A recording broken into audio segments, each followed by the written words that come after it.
Hello students, पिछली class में हम लोग अवतल दर्पण द्वारा प्रतिबिंब का बनना सीखे थे या पढ़े थे। आज हम लोगों को उत्तल दर्पण द्वारा प्रतिबिंब का बनना सीखना है या पढ़ना है। मैंने टॉपिक लिख दिया है, उत्तल दर्पण द्वारा प्रतिबिंब का बनना। इसमें भी हम लोगों को दो स्थितियां मिलती हैं पढ़ने के लिए। तो पहली स्थिति होती है जब वस्तु अनंत पर स्थित हो। इसमें भी हम लोग जब तक फिगर नहीं बनाएंगे तब तक इसके द्वारा बनने वाले प्रतिबिंब के विषय में कुछ कहेंगे नहीं। तो हम लोग पहले फिगर ड्रॉ करते हैं।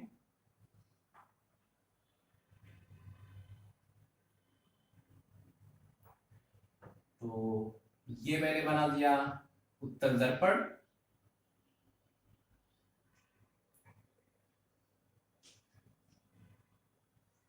ये हो गया उत्तल दर्पण का मुख्य अक्ष, परावर्तक सतह का ये मध्य बिंदु जिसे आप कहेंगे दर्पण का ध्रुव P। इस दर्पण को खींचने के लिए आप गोले प्रकार की नोक को जहां रखे होंगे वो होगा दर्पण का वक्रता केंद्र C, और C और P का जो मध्य बिंदु होगा वही होगा दर्पण का मुख्य फोकस F। कल भी मैंने आपको बताया था कि जब वस्तु अनंत पर होती है तो वहां से आने वाली जो प्रकाश की किरण होती है वो एक दूसरे के समांतर होती है। हम लोग किरण खींचते हैं जो मुख्य अक्ष के समांतर होगी।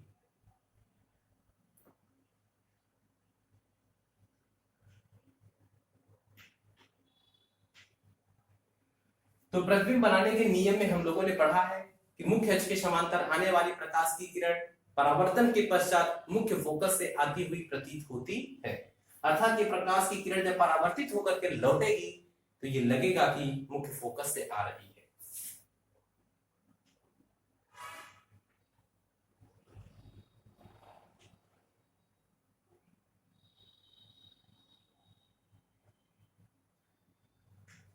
ये मैंने इंडिकेट कर दिया कि प्रकाश की किरण किधर से आ रही है और किधर जा रही है। एक प्रकाश की किरण से तो इमेज बनना नहीं है जब तक दो ना आए। तो एक और खींचते हैं मुख्य अक्ष के समांतर।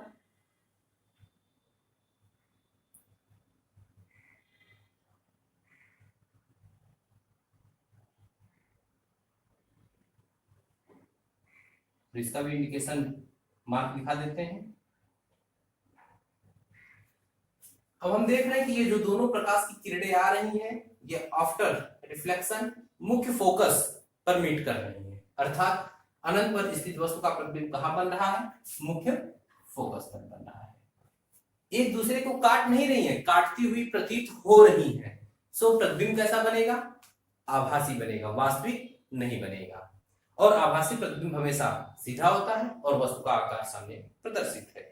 तो हम लोग क्या कहेंगे? जब वस्तु अनंत पर स्थित होती है तो उसका प्रतिबिंब मुख्य फोकस पर बनता है जो आभासी, सीधा तथा बिंदु के आकार का होता है। बिंदु के आकार या बहुत छोटा आप कह सकते हैं। Okay, second condition. अब इसमें जरा देखिए, मैं थोड़ा से पहले आपको कुछ बता दूं। इधर अनंत हो गया और ये दर्पण का ध्रुव P हो गया। इन दोनों के बीच में कोई भी पॉइंट्स आपको दिखाई नहीं देता है, जैसे F नहीं दिखाई देता है, C नहीं दिखाई देता है। इसीलिए यहां कोई तीसरी कंडीशन नहीं बनती है, सिर्फ दो कंडीशन। फर्स्ट, जब वस्तु अनंत पर स्थित हो। सेकेंड, जब वस्तु अनंत और ध्रुव के बीच स्थित हो। तो इसे भी हम इमेज की सहायता से ही समझेंगे। ये हो गया उत्तल दर्पण।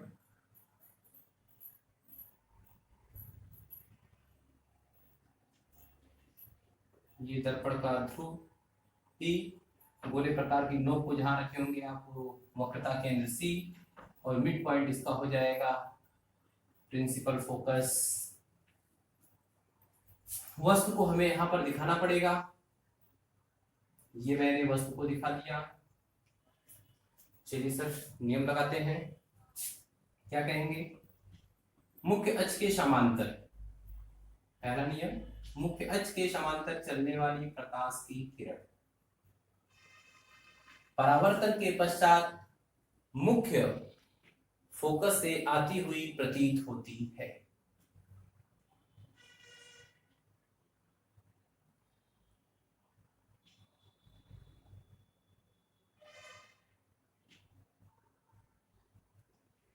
दूसरा नियम,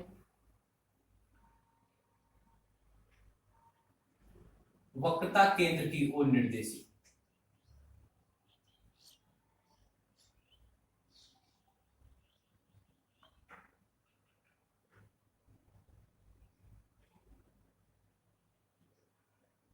वक्रता केंद्र की ओर जाने वाली प्रकाश की किरण परावर्तन के पश्चात पुनः अपने मार्ग पर वापस लौट जाती है, लेकिन ये भी हमको कहां से आती हुई दिखाई पड़ रही है?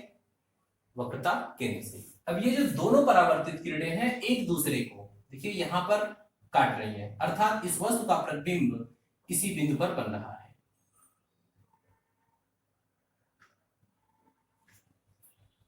तो प्रकाश की किरणें एक दूसरे को तो काट रही नहीं है, काटती हुई प्रतीत हो रही है। सो ये भी कौन सा प्रतिबिंब हो गया? आभासी प्रतिबिंब।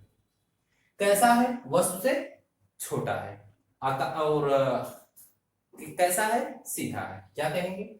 जब वस्तु अनंत और ध्रुव के बीच स्थित होता है तो वस्तु का प्रतिबिंब दर्पण के पीछे आभासी, सीधा तथा वस्तु से छोटा बनता।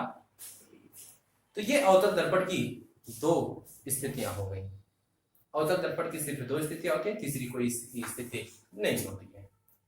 अब मैं आप लोगों को पढ़ाता हूं, दर्पण में जो दूरियां होती हैं वो किस प्रकार धनात्मक ली जाती हैं और किस प्रकार ऋणात्मक ली जाती हैं। यानी कि दर्पण के ऊपर है, दर्पण के ऊपर नहीं सॉरी, दर्पण के बाईं तरफ है, दर्पण के दाईं तरफ है। दर्पण में आप मुख्य अक्ष खींचते हैं, उसके नीचे है और उसके ऊपर है। तो बाएं तरफ की दूरी, दाहिने तरफ की दूरी, ऊपर नीचे, इन सभी दूरियों को किस चिन्ह के साथ लिया जाता है, इसी को हम लोगों को पढ़ना है। इसमें भी हम लोग दोनों दर्पण बनाएंगे, दोनों दर्पण में सभी दूरियों को पढ़ेंगे। तो सबसे पहले ये अवतल दर्पण,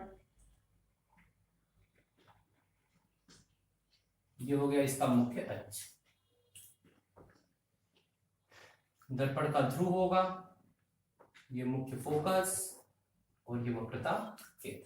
सो मैं दूसरा इमेज बनाता हूं जो उत्तल दर्पण के लिए होगा।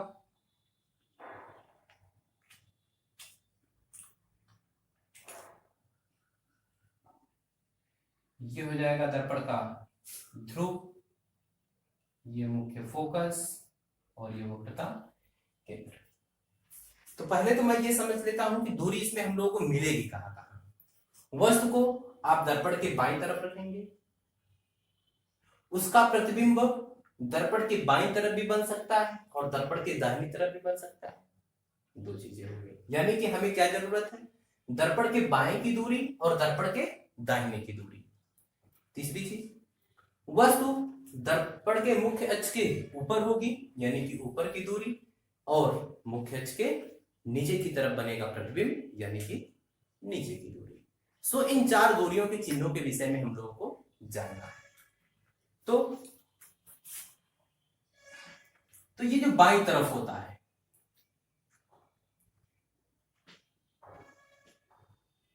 दर्पण से बाईं तरफ की जो दूरियां होती हैं ये हमेशा निगेटिव, माइनस चिन्ह के साथ ली जाती है हमेशा। यानी कि वस्तु की जो दूरी होगी वह हमेशा निगेटिव होगा। दर्पण में वस्तु की दूरी हमेशा निगेटिव होगी। दूसरी चीज, दाहिनी तरफ की जो दूरियां होंगी वो पॉजिटिव होंगी।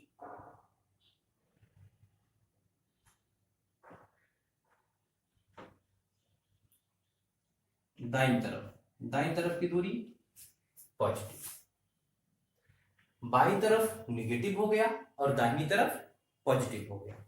ऊपर की तरफ देखते हैं, ऊपर की तरफ यानी कि मुख्य अक्ष के ऊपर जो आप दूरी रखते हैं, जैसे वस्तु को आपने ऊपर रख दिया, तो वस्तु जब आप ऊपर रखे तो वस्तु की लंबाई हुई या वस्तु की ऊंचाई हुई, उसको आप ऋणात्मक चिन्ह के साथ लेंगे या धनात्मक चिन्ह के साथ।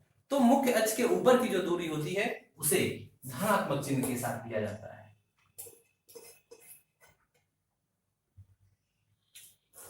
ऊपर धनात्मक, तो नीचे स्वाभाविक सी बात है कि हम लोग ऋणात्मक लेंगे। सो आ जाते हैं यहां पर भी, यहां भी वही बातें होंगी। बाईं तरफ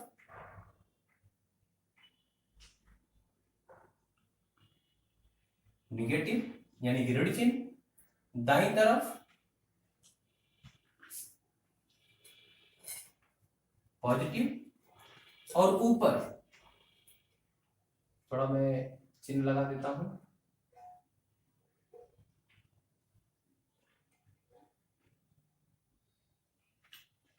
तो ये बाईं तरफ हो गया सर, ये दाहिनी तरफ, ये ऊपर, ऊपर यहां भी पॉजिटिव और नीचे नेगेटिव। अब इन चिन्हों से हमें क्या पता चलता है? इन चिन्हों से हमें यह पता चलता है कि अवतल दर्पण में मुख्य फोकस, वक्रता केंद्र सब दर्पण के ध्रुव से बाईं तरफ होता है, अर्थात फोकस दूरी और वक्रता त्रिज्या अवतल दर्पण के लिए हमेशा निगेटिव होती है। उत्तल दर्पण में आएंगे, मुख्य फोकस और वक्रता केंद्र ध्रुव के दाहिनी तरफ होता है, अर्थात उत्तल दर्पण की फोकस दूरी और वक्रता त्रिज्या हमेशा धनात्मक होती है, यानी कि अवतल दर्पण की फोकस दूरी हमेशा ऋणात्मक और उत्तल दर्पण की फोकस दूरी हमेशा धनात्मक होती है। बाकी इमेज की जो कंडीशन होती है वो तो बदलती रहती है, तो इमेज की कंडीशन बदलने के साथ साथ उसका चिन्ह भी जो होता है वो हमेशा बदलता रहता है। दर्पण की पहचान भी देखिए दो तरीके से की जाती है। नंबर एक, उसको स्पर्श किया जाता है, यानी कि नंबर एक स्पर्श करके।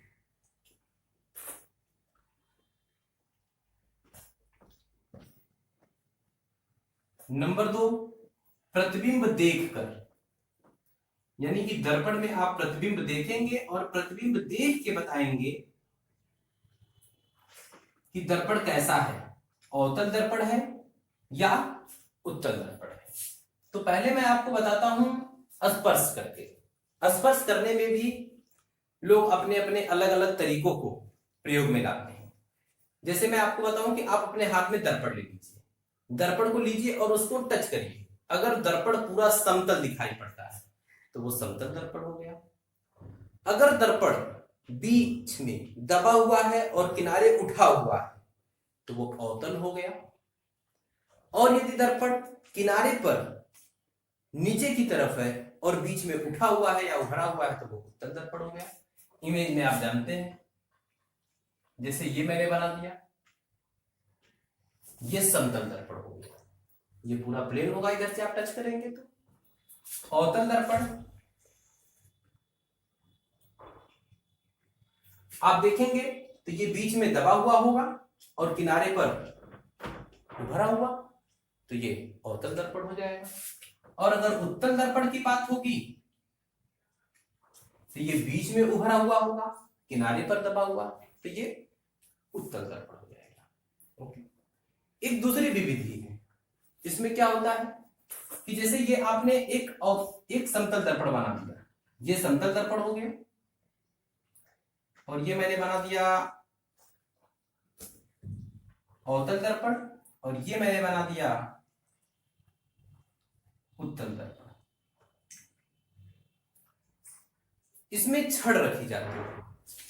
आप इसमें क्या करेंगे, एक छड़ ले आके रख लेंगे ऐसे। अगर आप एक छड़ रखते हैं और देखेंगे कि छड़ पूरा दर्पण को स्पर्श करता है सब जगह, तो इसका मतलब है कि दर्पण कैसा हो गया, समतल हो गया। फिर आप उसी छड़ को ले आएंगे, इस दर्पण के पास रखेंगे, तो आप देखेंगे कि जो ये छड़ है दर्पण को किनारे पर स्पर्श करता है, बीच में नहीं। तो जब किनारे पर स्पर्श करे, बीच में नहीं, तो ये दर्पण अवतल हो जाता है, अवतल दर्पण। फिर से वही छड़ ले आएंगे और इस दर्पण पे रखेंगे, और इस पे आप देखेंगे तो जो ये छड़ है ये बीच में दर्पण को स्पर्श करता है, किनारे पर नहीं। तो जब बीच में स्पर्श करे, किनारे पर नहीं, तो ये उत्तल दर्पण हो जाता है। ओके, तो ये पहली टॉपिक हो गई आपकी स्पर्श करके। प्रतिबिंब देख के कैसे किया जाता है, ये थोड़ा सा हम लोगों को सोचना पड़ेगा। जैसे हम देखते हैं दर्पण में, हम अपने आप को देखते हैं तो हमारी आकृति में क्या परिवर्तन होता है, हम शीशे में जो हमारी आकृति बनती है, जो मेरा प्रतिबिंब बनता है, उसमें किस प्रकार से परिवर्तन होता है, उसी के आधार पे हम बताएंगे कि दर्पण है कैसा। अब यदि हम किसी दर्पण में अपने आप को देखें, जैसे जैसे हम दूरी को बढ़ाते हैं या घटाते हैं, हमारा प्रतिबिंब हमेशा हमारे आकार का या वस्तु के आकार का और हमेशा सीधा, और जितनी दूरी पर वस्तु हो उतनी ही दूरी पर प्रतिबिंब बने, तो वो दर्पण समतल होता है। यानी कि जब किसी दर्पण में वस्तु का प्रतिबिंब सीधा, वस्तु के आकार का और उतनी ही दूरी पर बने, तो दर्पण समतल होगा। ठीक। फिर दूसरा, अवतल के लिए, उत्तल के लिए। अवतल में क्या कहा जाता है कि जब हम दर्पण के सामने, यानी कि वस्तु दर्पण के नजदीक होती है, तो वस्तु का प्रतिबिंब सीधा बनता है और वस्तु से बड़ा बनता है, और जैसे ही हम दूर लेके जाते हैं, प्रतिबिंब उल्टा हो जाता है, लेकिन उसका आकार छोटा या बड़ा दोनों हो सकता है। उस स्थिति में जो दर्पण होता है वह अवतल होता है। तीसरा, जब आप वस्तु को दर्पण के पास लाते हैं तो भी वस्तु का प्रतिबिंब सीधा और छोटा, और दूर ले जाते हैं तो भी वस्तु का प्रतिबिंब सीधा और छोटा ही रहे, तो वह दर्पण उत्तल होता है। तो इस तरीके से हम प्रतिबिंब को देख करके भी पहचानते हैं कि कौन सा दर्पण अवतल है और कौन सा दर्पण उत्तल है और कौन सा दर्पण समतल है। अगले टॉपिक में हम लोग पढ़ेंगे कि दर्पणों का उपयोग क्या होता है। तो आप बहुत सारी चीजें जानते होंगे दर्पण के विषय में, कि दर्पणों का प्रयोग कहाँ कहाँ किया जाता है। तो दर्पण का उपयोग दर्पण के विषय में बताते हैं कि अधिक फोकस दूरी वाला यदि आप अवतल दर्पण ले लीजिए, तो उसका प्रयोग हजामत करने का मतलब, सैलून वगैरह में आप जाते होंगे, तो वहां जो दर्पण लगा होता है वो तो फिलहाल समतल दर्पण होता है, लेकिन घर और पे अगर आप शेविंग वगैरह करते हैं तो उसमें अवतल दर्पण का प्रयोग किया जाता है, ताकि दर्पण को तो आप बहुत दूर रखेंगे नहीं, रखेंगे नजदीक, तो उस स्थिति में क्या होता है कि उसमें बनने वाला जो प्रतिबिंब होता है वो वस्तु से थोड़ा बड़ा दिखाई पड़ता है, यानी कि जो छोटे छोटे बाल होते हैं वो भी बड़े दिखाई पड़ते हैं। इसीलिए कहा जाता है कि अवतल दर्पण का प्रयोग हजामत करने के लिए किया जाता है। दूसरा, अवतल दर्पण का प्रयोग चिकित्सीय रूप में किया, जैसे दांत हो गया, कान हो गया, नाक हो गई, और जो है कि इस तरीके से चीजों का उपचार करने में, उनको बारीकी से देखने में, चिकित्सीय क्षेत्र में अवतल दर्पण का उपयोग किया जाता है।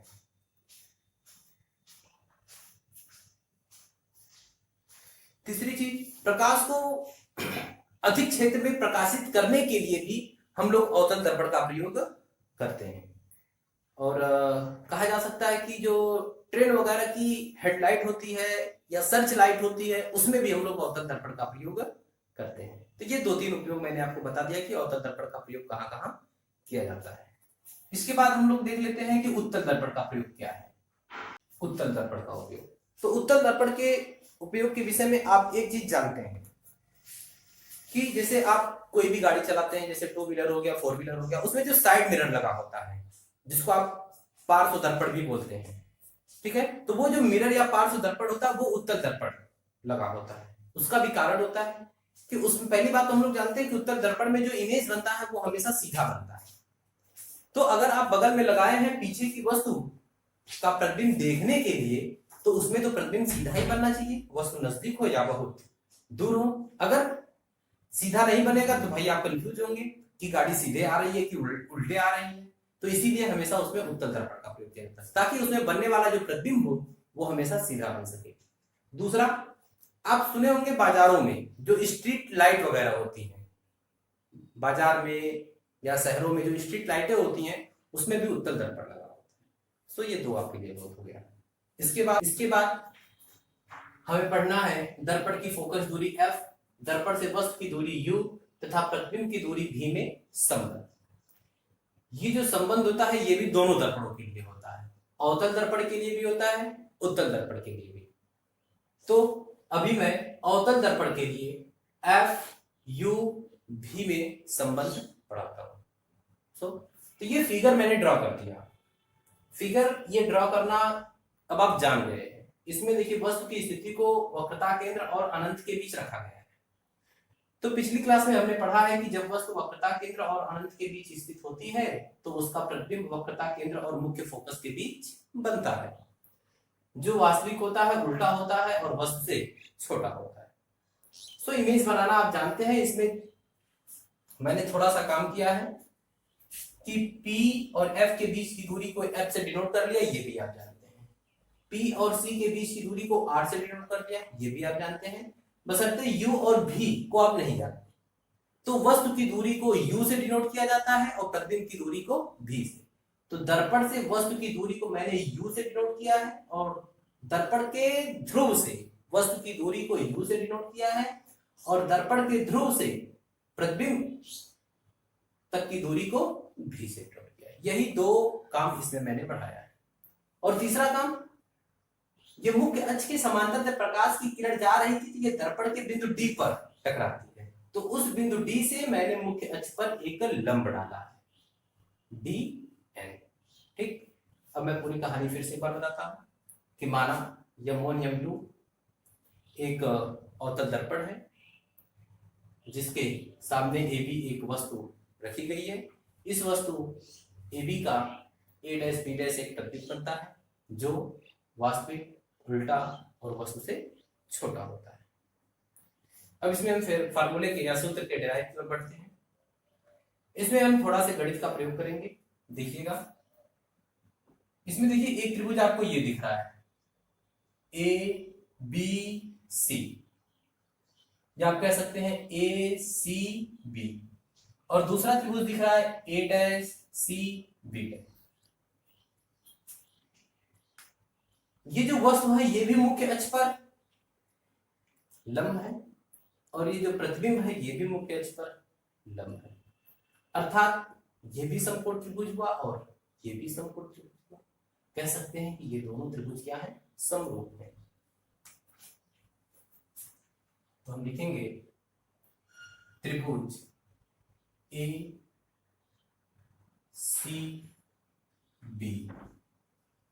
तथा त्रिभुज A'CB'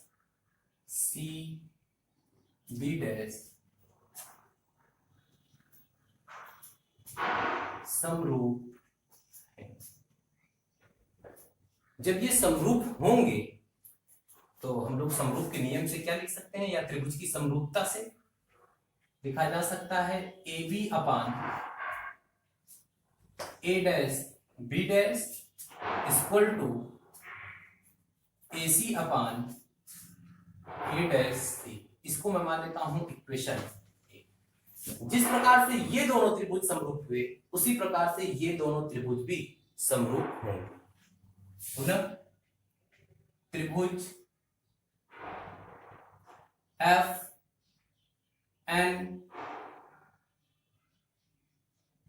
नहीं करिए, त्रिभुज DNF, त्रिभुज DNF उसी प्रकार तथा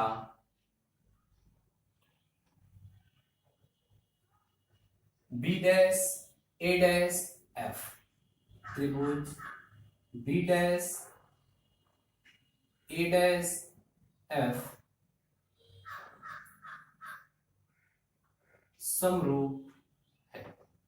जब ये भी समरूप हुए तो सेम वही चीज, ये प्रतिबिंब है और ये लंबा लेडी खींचा गया है, तो दोनों त्रिभुज समरूप हो गए। तो समरूपता का नियम यहां भी लगाते हैं। तो समरूपता का नियम जब आप लगाएंगे तो लिखा जा सकता है BN upon A'/B' equal to FN upon A'/F। इसको मैं मान लेता हूं समीकरण। अब जरा आप फिगर में देखिए कि जो ये DN की लंबाई है, जो DN है वो किसके इक्वल है, AB के।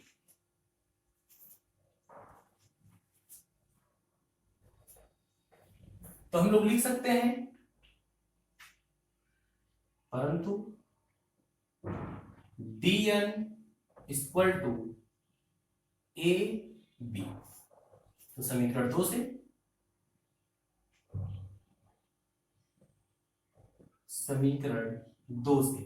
dn के स्थान पे जब आप ए बी रखेंगे तो A B upon A dash B dash equal to F N upon A dash F. इसको मैं मान लेता हूं समीकरण नंबर 3। जरा समीकरण 1 और 3 को हम देखें। दोनों का बायां पक्ष बराबर है तो दाहिना पक्ष भी बराबर होगा।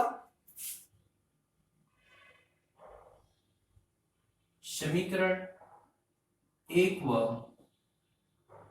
3 से बायां पक्ष इक्वल हो गया तो दाहिना पक्ष बराबर, यानी कि हम लिख सकते हैं A C upon A dash C equal to F N upon A dash F. इसको मैं मान लेता हूं समीकरण 4। अब जरा सा देखा जाए, मैं कहूं कि यदि दर्पण का द्वारा छोटा होता तो जो ये बिंदु डी है ये बिंदु पी के पास होता, और जब ये बिंदु पी के पास होता तो जो ये एफ एन की डिस्टेंस है ये पी एफ या एफ पी के इक्वल हो जाती। तो इस बात को हम कहेंगे कि यदि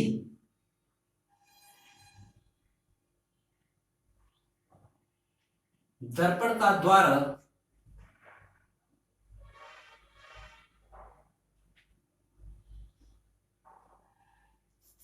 छोटा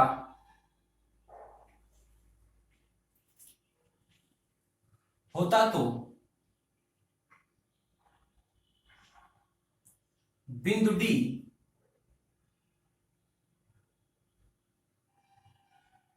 ध्रुव पी के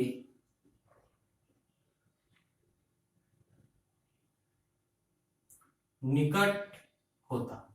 यदि निकट होता तो होता क्या कि जो ये एफ एन है वो एफ पी के बराबर हो जाता। तो एफ एन ये इक्वल होता एफ पी।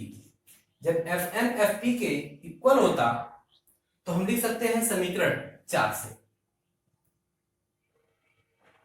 समीकरण 4 से क्या लिखेंगे, ए C upon A dash C equal F N के स्थान पे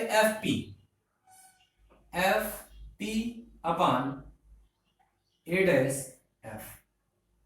इसको मैं मान लेता हूं समीकरण 5। तो हम लोग ये भी जानते हैं कि दर्पण में सारी दूरियां दर्पण के ध्रुव से नापी जाती हैं, इसीलिए हम इन सभी दूरियों को, जैसे ये AC है तो ये AC तो दर्पण के ध्रुव से है नहीं, लेकिन इसे हम दर्पण के ध्रुव से नापने के रूप में बदलेंगे। जरा देखिए AC को क्या लिखा जा सकता है। AC को मैं PA माइनस PC, यानी कि P से लेकर के A तक की डिस्टेंस में से PC को माइनस कर दूंगा तो AC की डिस्टेंस मुझे मिल जाएगी। अर्थात मैं AC को लिख सकता हूं PA माइनस PC।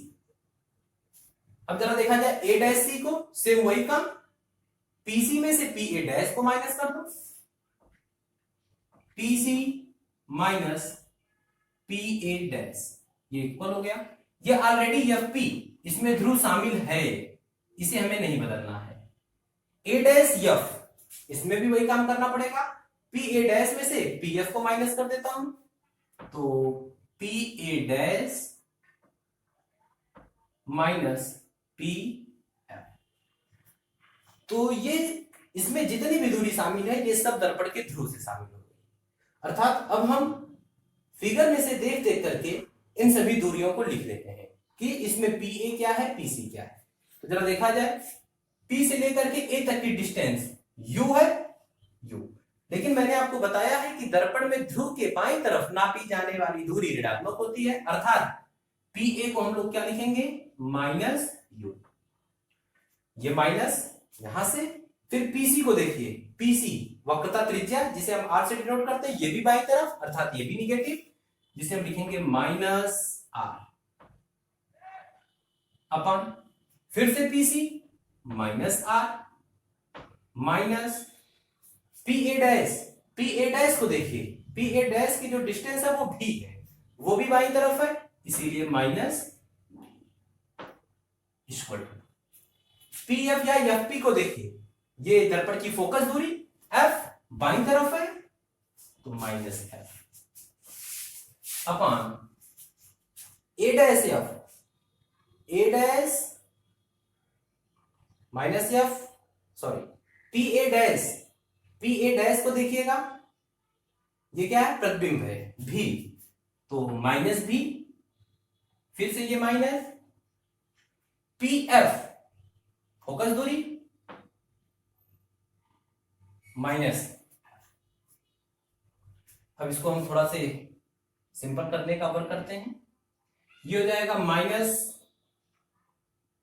यू, ये माइनस माइनस प्लस, और आर, आर इक्वल टू हम लोग जानते हैं 2f होता है, पीछे फार्मूला पढ़े हैं, तो आर के स्थान पे 2f प्लस 2f अपॉन ये माइनस आर तो माइनस 2f, माइनस 2f, और ये माइनस माइनस फिर से प्लस भी equal to minus F upon minus भी minus minus plus F.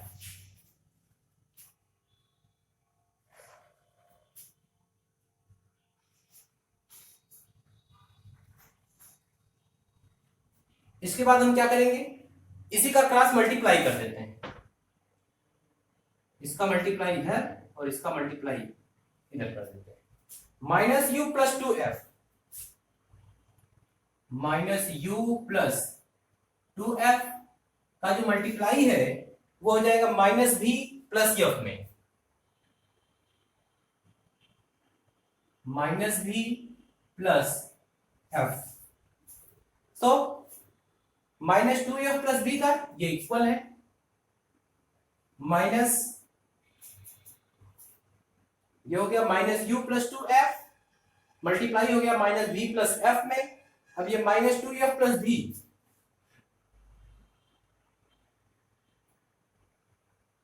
Minus 2f plus भी का मल्टीप्लाई होगा माइनस एफ में, मल्टीप्लाई करते हैं, यहां से आप माइनस यू को निकालेंगे माइनस भी प्लस एफ में, फिर से यहां आप प्लस 2f को करेंगे माइनस भी प्लस एफ, और यहां मल्टीप्लाई कर लीजिए, माइनस एफ का गुणा माइनस 2f में करेंगे, माइनस माइनस प्लस हो जाएगा 2f स्क्वायर, माइनस का गुणा प्लस में करेंगे, माइनस f का गुणा भी में करेंगे f भी। चलिए आगे इसमें भी गुणा करते हैं, माइनस का गुणा माइनस में करेंगे प्लस, u का गुणा भी में u भी, माइनस का मल्टीप्लाई प्लस में माइनस u का f में करेंगे u f, यहां ये प्लस का माइनस में मल्टीप्लाई माइनस 2f का भी में 2f भी, और प्लस का मल्टीप्लाई प्लस में, और ये 2f square equal to 2f square minus f भी। जरा देखिए इक्वल के लेफ्ट साइड में भी 2f स्क्वायर और ये भी 2f स्क्वायर, दोनों का साइन सेम है, इसलिए इन दोनों को कैंसिल कर देते हैं, u भी को इक्वल के लेफ्ट साइड में रहने देते हैं, बाकी को राइट साइड में कर देते हैं, u भी इक्वल टू, जरा देखिएगा इक्वल टू के बाद डायरेक्ट माइनस एफ भी है, ये हो गया माइनस एफ भी, ये माइनस यू एफ है, ये आगे जाएगा तो प्लस यू एफ, और ये माइनस 2f भी है, ये यहां आएगा तो प्लस 2f भी। इसी को सॉल्व करते हैं, u भी इक्वल टू ये माइनस एफ भी प्लस 2f भी, दोनों को सॉल्व करेंगे तो आएगा 1f भी, यानी कि इसको f भी लिखा जा सकता है, f भी और ये प्लस यू एफ। अब इस समीकरण के दोनों पक्षों में हम यू भी एफ से भाग देते हैं।